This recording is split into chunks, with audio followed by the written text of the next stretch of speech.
SIT విచారణ పేరుకేనా లేకపోతే ఏమైనా యాక్షన్ ఉంటుందా? ఇప్పుడు సర్వత్రా నెలకొన్న క్వశ్చన్ మార్క్ అదే. ఎందుకనంటే బీఆర్ఎస్ ప్రభుత్వం చేపట్టిన ఫోన్ ట్యాపింగ్ అంశం ఏదైతే ఉందో దాన్ని మసిబూసి మారేడుకాయ చేసే విధంగా కాంగ్రెస్ పార్టీ చేయడం జరుగుతుంది. ఎందుకంటే యాక్షన్ తీసుకుంటే ఇప్పటి వరకే అందరినీ లోపలేసే పరిస్థితి ఉంటుంది. కానీ దీన్ని అలా కాకుండా ఎలక్షన్ వచ్చినప్పుడే దీన్ని తెరపైకి తీసుకురావడం, అలాగే ఎలక్షన్ అయిపోయిన తర్వాత దాన్ని సద్దుమణిగించడం అనేది కూడా జరుగుతుంది అనేది కూడా చెప్తున్న నేపథ్యం ఉంది. ఎందుకంటే తెలంగాణ జాగృతికి సంబంధించి కవిత కూడా అదే సందర్భంలో చెప్పిన నేపథ్యం ఉంది. గ్రామ పంచాయతీ ఎన్నికలప్పుడు ఒకసారి తీసుకురావడం జరిగింది, మళ్ళీ ఇప్పుడు మున్సిపల్ ఎలక్షన్స్ వచ్చిన తర్వాత మరొకసారి దీన్ని తెరపైకి తీసుకురావడం జరిగింది. సో ఏం జరుగుతుంది?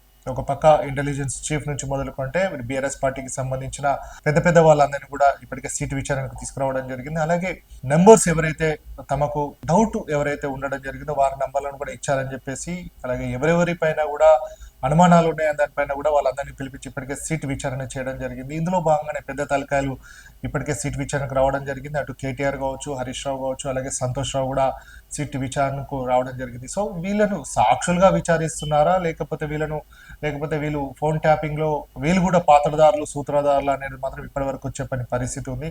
సో డైరెక్ట్ అయిన ఇండైరెక్ట్ కవిత మాత్రం సంతోష్ రావు పైనే వ్యాఖ్యలు చేయడం జరిగింది. సీఎం రేవంత్ రెడ్డికి గూఢచారి ఈయన పైన కూడా ఎట్లాంటి చర్యలు తీసుకోరు అనేది కూడా ఆమె డైరెక్ట్ గా చెప్పిన సందర్భాలు కూడా కనబడుతుంది. గుంపు మేస్త్రి గారు ఆయనకు ఉండేటటువంటి ప్రధాన గూఢచారి కూడా ఈ సంతోష్ రావే.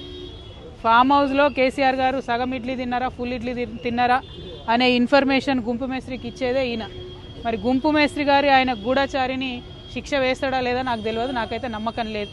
మరి సిట్ విచారణ అంటే మున్సిపల్ ఎలక్షన్స్ రావడం జరిగింది, అటు ఎక్కడ కూడా టైం ఇవ్వకుండా డైరెక్ట్ గా షెడ్యూల్ ఇచ్చిన వెంటనే నామినేషన్ కి సంబంధించిన ప్రక్రియ అంతా కూడా స్టార్ట్ కావడం జరిగింది. కాబట్టి ఏం జరుగుతుంది అసలు? తర్వాత ఎవరు? ఇప్పటి వరకు చూసుకున్నట్టయితే సంతోష్ రావు అయిపోయిన తర్వాత నెక్స్ట్ ఎవరు? అంటే నెక్స్ట్ మాజీ సీఎం కేసీఆర్ అయినా అనే క్వశ్చన్ మాత్రం రావడం జరుగుతుంది. సో దీని తర్వాత ఏం చేస్తారు అసలు? దీనికి సూత్రధారులు పాత్రధారులు అన్న వారినందరూ జైలుకు పంపిస్తారా, లేకపోతే దీన్ని పక్కన పెట్టేసి ప్రజలకు వీళ్ళ చేసిన అవినీతి కార్యక్రమాలు ఏవైతే ఉన్నాయో, ఫోన్ ట్యాపింగ్ ద్వారా ఎట్లాంటి విచ్చలవిడి కార్యక్రమాలు చేశారు అనేది చెప్పడానికి దీన్ని చేస్తున్నారు అనేది కూడా ఇప్పటి వరకు అర్థం కాని పరిస్థితి. సో కాంగ్రెస్ ప్రభుత్వం ఏదైతే బీఆర్ఎస్ అక్రమాలను కావచ్చు, ఫోన్ ట్యాపింగ్ విషయాలను బయట పెట్టడానికి చేస్తే ఓకే, అదంతా కూడా ప్రజలు దాన్ని నమ్ముతారా నమ్మరా అనేది తర్వాత విషయం. కానీ ఎలక్షన్ కోసమే ఇట్లాంటి ఒకసారి సిట్ని తీసుకొచ్చి మరొకసారి ఎలక్షన్స్ అయిపోయినాక సిట్ అనేది నామరూపాలు లేకుంటే పోవడం అనేది కూడా మంచి పద్ధతి కాదు. సో మొత్తంగా నిజంగా ఏం జరిగింది, ప్రజలకు ఉపయోగపడేది అయితే బాగానే ఉంటుంది. కానీ అవినీతి అక్రమాలు జరిగితే మాత్రం వాటిని న్యాయస్థానంలో నిలబెట్టాల్సిన అవకాశం కంపల్సరీ ఉంటుంది. కాబట్టి అసలు సిట్ అనేది పేరుకేనా లేకపోతే వారిని శిక్షిస్తారా అనేది కూడా ఇప్పుడు క్వశ్చన్ మార్క్ కనబడుతుంది.